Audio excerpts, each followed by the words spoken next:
Hello, everyone. Today, we're exploring a subject that's been on my mind, and probably yours too, for quite some time: the COVID-19 pandemic and the broader implications it has for our future. But we're not just talking about the virus itself. We're delving into the idea that this global crisis might be part of a much larger, more orchestrated plan. A plan that some are calling the Great Reset. Dr. Michael Nehls' book, The Indoctrinated Brain: How to Successfully Fend Off the Global Attack on Your Mental Freedom, dives into this. Now, I know this might sound like the stuff of conspiracy theories, but stick with me. What if I told you that the pandemic has exposed a hidden agenda, one that seeks to reshape our world in ways we never imagined?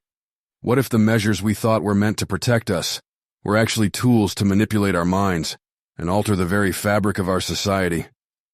Let's start by rewinding a bit. Remember the early days of the pandemic, the fear, the uncertainty, the lockdowns? It felt like the world was spinning out of control. But what if that chaos was intentional? What if it was orchestrated to make us more susceptible to drastic changes? The term Great Reset was popularized by the World Economic Forum, and it sounds almost benign at first, a chance to reset the global economy after the pandemic. But what if it's more than that? What if it's a blueprint for a new world order, one where our freedoms are curtailed and our lives are monitored and controlled in ways we've never seen before? Think about it. The pandemic has accelerated the adoption of digital technologies and surveillance systems.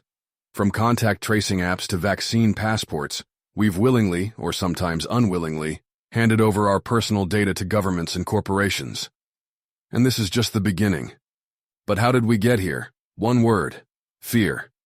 Fear is a powerful motivator, and it has been used expertly to manipulate public opinion.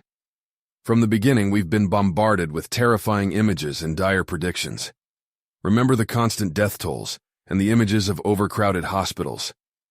It was enough to make anyone panic. And then there were the lockdowns. While they were sold as necessary measures to flatten the curve, they also had a profound impact on our mental health. Studies have shown that social isolation and the stress of the pandemic have led to a significant increase in anxiety, depression, and even suicide rates. But here's the kicker. What if these measures weren't just about the virus? What if they were designed to weaken our psychological resilience, making us more susceptible to indoctrination? It's a chilling thought, but one that deserves our attention. Now let's talk about the elephant in the room: the vaccines, specifically the mRNA vaccines.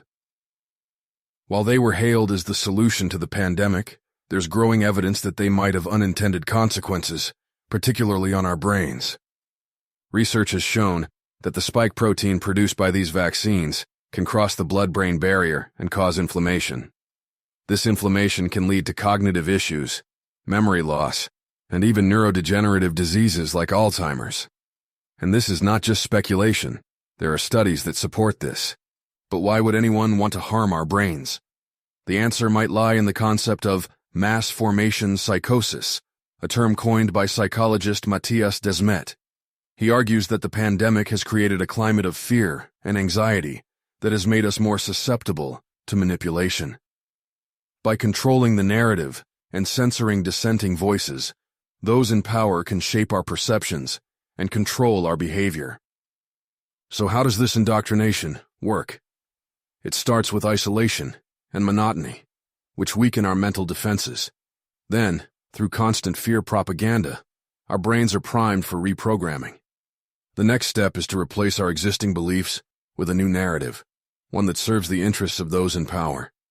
This process is not new.